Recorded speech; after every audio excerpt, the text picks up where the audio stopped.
welcome to the Beyond Cinema studio at Tiff, Kevin, Antonia, George. Firstly, congratulations on being here. I know it's got to be a thrill for anyone, but certainly people coming here for the first time with a movie. George, had you been here before at all? I've been here once for like sort of 24 hours. I wasn't meant to be here, and then I ended up sort of scraping in last minute with a film a few years ago. A little different military type environment on this versus Defiance. Yeah, very much so. A bit more modern. The singing involved. Yeah, a bit more music. Different setting. Yeah, you couldn't really get much further.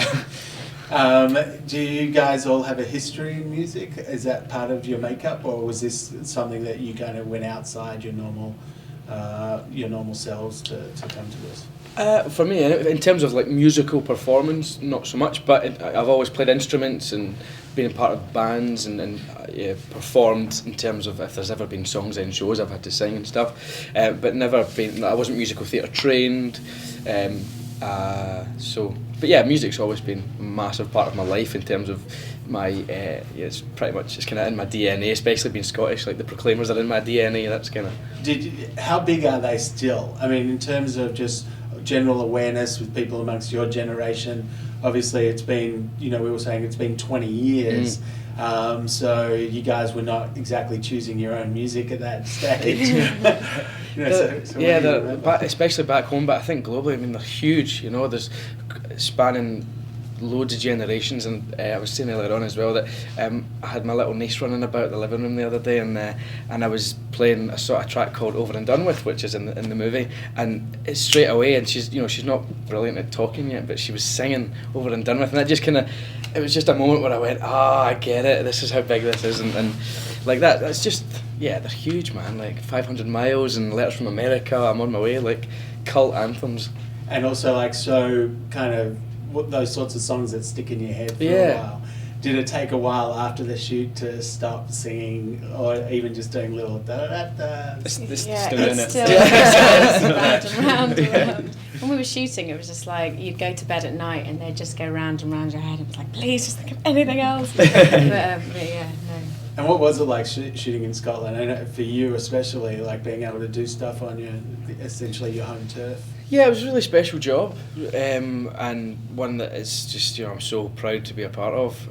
But getting to go home and work with these guys, and it felt like we very quickly became our own little family within the piece, and we were keen to make that happen. And I felt also quite responsible for that because it was set in Scotland, and I wanted that to be a big part of the energy that these guys took away from their experiences, and I think we did all right. I think that kind of happened. Yeah. Most definitely. Is it interesting for you guys as actors to kind of play both the story in terms of, okay, this is a family and the girlfriends and people wanting to introduce each other and set each other up and all that sort of stuff, and have that kind of heart of the story and then bust out into these kind of musical numbers? Like as actors, how do you kind of know what kind of gradient to play? Well, I think when we started, that was quite an experimental kind of process for us in terms of, I think we always knew Dexter always sort of specified that it was always about the acting, and when we sing, the song is an extension of the scene,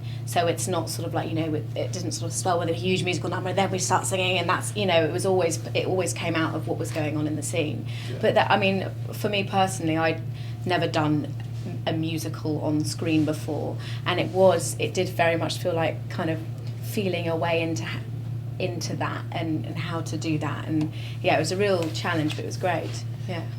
No, definitely, as we've been saying, it's working out when you've got a line and you can say it however you want, whatever speed, whatever time, whatever pitch, and when you've got a predetermined structure of a key and a timing and a melody and a rhythm, sometimes that really helps with what you're trying to say, and you can kind of let that do the talking more than you ever could if you were, trying to get that across with a look or saying it. Yeah. But other times it, to you at first, might go completely against your instinct of how you want to get across what you're saying. So it's interesting in sort of trying to find a way.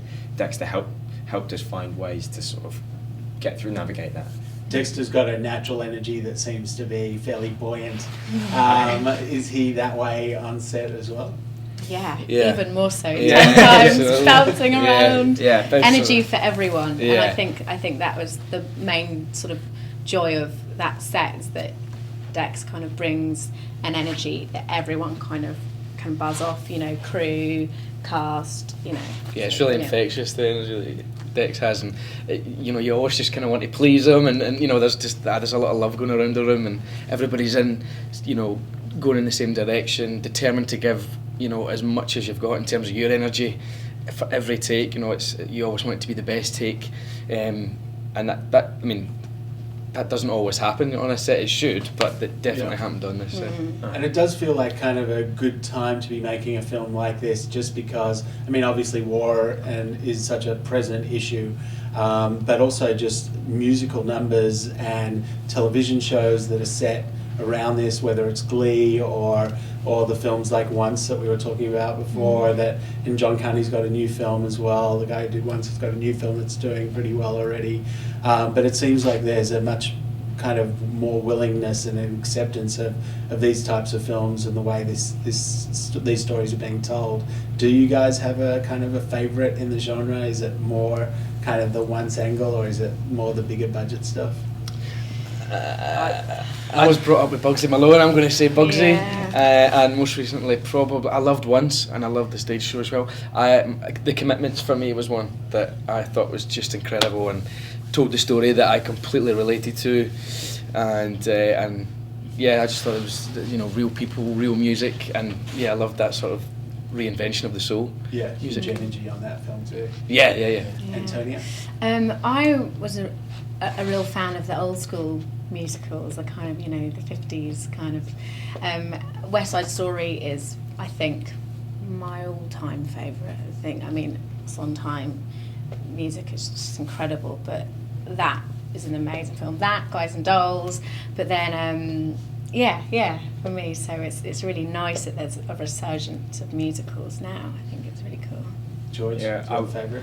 I mean, they're so different. That's what's lovely about each kind of musical. When you think of musical, you think of, you know, the stereotypical da-da.